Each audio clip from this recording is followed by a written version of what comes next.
Bagaimana caranya kita menyikapi secara damai dan ikhlas terhadap orang-orang yang sudah menyakiti kita ini dalam satu perkumpulan yang mereka nampak diam di depan tapi membicarakan tentang kita, maaf sebentar terhilang, oke. Di belakang, walaupun kita tetap berbuat baik pada mereka, tapi tetap kadang masih ada perasaan sedih, tidak nyaman. Ya, Ibu, kalau sudah orang yang berkumpul dan kemudian membicarakan kita, ya, itu sudah di luar kendali kita. Makanya Tuhan tadi kasih tahu, jangan terlalu berduka. Memang kita kesel, memang kita sedih, tapi jangan terlalu berduka. Kenapa? Karena kalau kita terlalu berduka, kita depresi nanti. Dan itu merugikan diri kita. Ya, nah. Tapi Bu Aisyah, dia ngomongin saya terus, bahkan kadang-kadang menghasut, memfitnah, dan sebagainya. Tenang aja Ibu. Ini saya mau buka slide boleh ya, sebentar ya. Depan, belakang, ya, kanan, kiri. Ini bentuknya gelombang. Kalau ada orang-orang, kita sudah maafkan dia, masih juga memfitnah atau ngegosipin, tenang Bu, dia bisa berbalik pada dirinya. Kan ini kalau yang namanya fitnah, gosip, gibah kan di belakang kita ya. Disangkanya kalimat-kalimat itu tidak berenergi. Tapi dia akan pada saat ngomongin kita dan kita tidak terstimulasi atau tidak terpancing juga marah sama dia, dan itu fitnah, maka ini terpental. Berbalik padanya. Maka kalau ada orang ibu-ibu yang ngomongin kita, ya maaf ya, misalnya paling ekstrim gitu ya, alah ya, suaminya itu ya, dia nggak amanah, itu dia uang negara, misalnya gitu ya. Kita tetap tenang, kita istighfar, maka omongan si ibu itu berbalik, maka suaminya ibu itu yang akan seperti itu. Inilah makanya semua agama melarang kita memfitnah, menggibah, menggosip, karena berbalik pada diri kita yang ngomongin gitu. Yang penting orang yang difitnah, orang yang digosipin, gibah itu tidak terpancing. Karena kalau terpancing, kita juga kesel sama orang itu, nanti berbalik lagi sama kita, karena kita ada magnet di jantung kita. Makanya setiap kita dengar, istighfar. Atau mungkin nggak dengar, kita lihat wajah orang itu, kayaknya omongin kita, istighfar lagi. Untuk kita perkuat tameng ini. Atau ada orang yang ngasih tahu kita, jeng-jeng, ibu itu bilangin gitu, oh iya ya, astagfirullahaladzim, astagfirullahaladzim, astagfirullahaladzim. Kita tamengin. Bagus lagi kita doakan, ya mudah-mudahan dia diberikan petunjuk oleh Allah, sehingga nanti dia sadar bahwa dia ngomongnya salah. Artinya Ibu, ya, kejahatan dibalas kebaikan itu menguntungkan diri kita. Itulah makanya agama suruh kita begitu. Cuman kalau kita nggak tahu, kita bilang apa? Enak aja, dia udah injak-injak kita suruh baik. Karena kita nggak tahu bahwa ya alam semesta diciptakan Tuhan, ada gelombang yang ya menolong kita ini. Ada gelombang yang mentaming kita. Itu karena nggak tahu saja. Tapi kalau sudah tahu, alhamdulillah, enaknya hidup ini. Assalamualaikum Bu Aisyah. Waalaikumsalam. Arina Ardiansa. Di masa pandemi di mana semua kegiatan serba terbatas, kerap kali tiba-tiba muncul rasa tidak semangat. Nah, seperti tidak ada motivasi apapun untuk berkegiatan, maunya memotivasi diri sendiri. Terkadang mesti berusaha mengalihkan pikiran dan mencari kesenangan, perasaan tersebut tidak hilang. Di fase mana kita berada kalau sedang mengalami hal ini? Cara apa yang tepat untuk kembali bersemangat, Bu? Begitu, Bu. Itu berarti di apati. Yang frekuensinya cuma 50 Hz. Itu keluar kamar aja udah malas, Bu. Maunya tiduran. Ya. Nah, kalau seperti itu, maka ikuti dulu tubuh kita. Berarti ada sesuatu yang harus memang istirahat sebentar.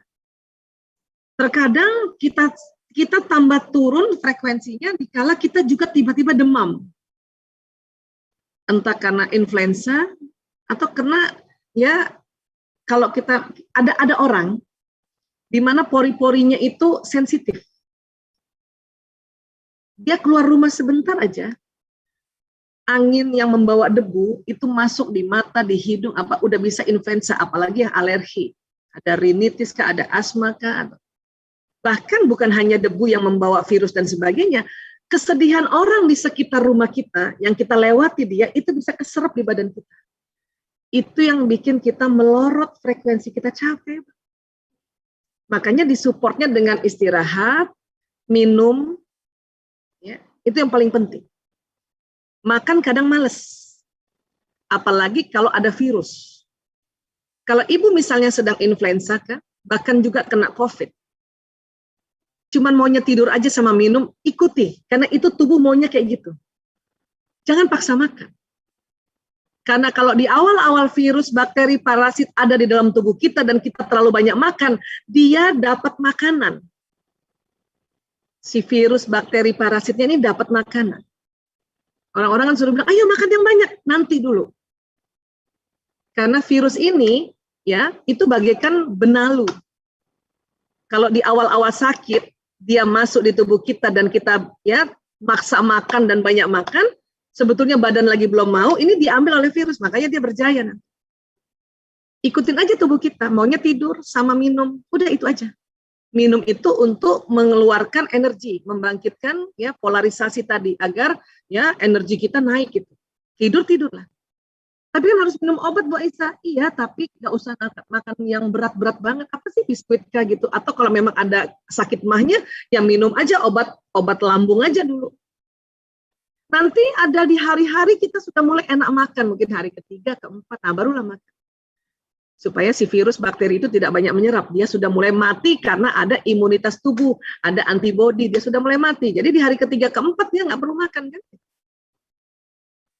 Dan memang butuh waktu. Ya, tadi kan pertanyaannya adalah saya sudah begini, tapi masih lemes, udah cari kesenangan, masih nggak enak, udah nggak apa-apa. Sadar aja bahwa kita butuh waktu 3-4 hari, ada yang seminggu malah. Ya, nah saya biasanya kalau udah kayak gitu, macam-macam lah yang saya untung ada era digital ya, macam-macam yang saya lihat itu. Mulai yang tadinya nggak pernah merhatiin bagaimana cara bercocok tanam, tutorialnya saya lihat gitu. Itu tuh mencari gitu.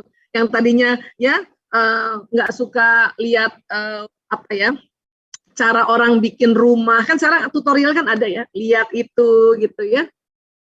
Tapi harus ingat kalau lagi sedih kayak gitu apati ya, pantang nonton film sinetron yang isinya kesedihan, itu makin turun. Ya. Nonton aja yang lucu-lucu Bu, misalnya komika, Tom and Jerry atau apa ya, Mr. Bean, itu juga cara semuanya untuk naikkan level, tapi harus tahu bahwa butuh waktu. Ya, kurang lebih seperti itu, mudah-mudahan bisa terjawab. Baik Ibu, mungkin 2 lagi boleh ya Bu? Habis itu kita boleh. Jadi ini tadi kan individu ya Bu. Nah ini bagaimana menghadapi orang tua. Nah bagaimana Bu Aisyah menghadapi orang tua yang selalu ingat kesalahan orang lain terhadap keluarga. Udah diingatkan, nggak usah diingat mah, biar lempeng. Nanti diulangin lagi, diceritakan lagi sampai ke cucu-cucu. Nah, gimana menghadapinya Bu Ustazah dari ibu kita PIC Pekanbaru? Doain jadi Ustazah. Alhamdulillah. Baik, terima kasih Ibu. Orang tua gini Bu, umur kita nih 60 tahun ke atas, 70 tahun ke atas, apalagi perempuan, bisa jadi waktu muda ada tekanan-tekanan, itu emang harus diomongin. Karena perempuan itu harus diomongin. Justru waktu dia ngomongin, itu yang membuat lepas. Sehingga dia naik lagi ke zona ikhlas. Tapi diulang-ulang Bu Aisyah, kan tadi kita udah belajar perempuan ahli sejarah. Diomongin lagi, nggak apa-apa juga. Apalagi nih ibu kita. Apalagi makin kita makin tua kan, ya proses kita adalah handle feelingnya kayak anak kecil. Anak kecil kan gitu. Dia tidak timbang-timbang, pokoknya diceritain aja. Itu justru membantu dia untuk sehat, lahir batin. Kalau perlu sampaikan sama Bu, ya kalau nggak mau misalnya aibnya ibu kita ini kemana-mana, Ibu kalau mau cerita sama aku aja ya. Tapi kalau nanti ibu kita cerita sama diri kita, dengerin. Nggak usah kasih nasihat. Perempuan tuh nggak butuh nasihat. Kalau perlu memvalidasi emosinya. Oh gitu ya. Oh jadi ibu waktu itu sedih banget ya. Terutama biasanya ibu-ibu itu yang udah mulai usia itu, ya kalau misalnya dia sedihnya karena suami, dia bapakmu itu dulu, bapakmu itu dulu. Oh gitu ya Bu. Oh gitu. Oh jadi ibu kesel sama bapak saat itu ya. Itu namanya memvalidasi. Agar kita keluarkan dia. Energi kemarahannya, kesedihannya yang. Karena buat perempuan, abis ngomong, udah naik level emosi, udah acceptance lagi. Dan nggak perlu solusi. Nggak perlu juga kita bilang, jangan ngomong gitu Bu. Jangan ngomong gitu, nggak perlu. Justru jadikan kita seorang terapis saat itu. Menterapi orang tua kita. Karena apa? Setelah itu dia juga udah ikhlas lagi kok. Nggak usah dinasihatin, Bu, ikhlas. Biar gimana pun itu kan suami ibu, ayah dari kita-kita. Nggak usah diomongin gitu. Ibu-ibu kalau udah ngomong, udah naik ikhlas lagi. Makanya kalau dinasihatin, ibu itu marah. Iya, aku ikhlas. Gitu. Dalam hati kita ya, begitulah perempuan gitu. Ikhlas tapi diomongin, justru itu dengan dia ngomongin maka dia naik levelnya. Inilah makanya ya WHO membuat kampanye mencanangkan perempuan supaya tidak depresi. Apa kampanyenya? Let's talk. Ayo bicara. Kalau sama bicara sama orang nanti tidak amanah orang itu, makanya kita cari orang yang amanah sahabat kita. Makanya kalau nggak ada juga kita cari tenaga profesional untuk mendengarkan. Karena tenaga profesional itu tahu cara mendengarkan.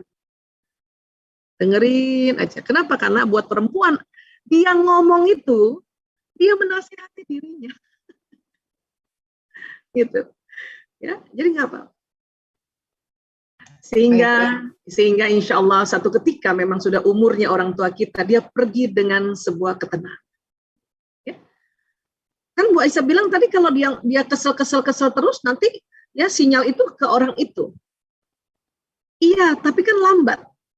Justru dengan ya kita temani dia, keselnya cepet banget keluar, kita tampung, nggak kita tahan-tahan.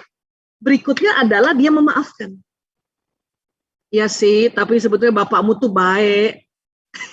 Udah diomongin semua kelemahannya, habis itu sebetulnya bapakmu itu baik. Baik sekali. Nah, itu yang pergi nanti ke Bapak. Entah Bapak itu masih ada kah atau sudah meninggal, itu yang pergi. Itulah mengapa kita cepat-cepat tampung. Tapi kalau cara kita menemaninya, jangan gitu Bu, jangan gitu Bu, jangan gitu Bu, itu malah dia tahan-tahan. Itu yang pergi. Karena nggak cepat dilepasin. Kan kita ngomong itu, omongan kita kan tadi ketarik ke tanah kan? Tarik ke tanah gitu.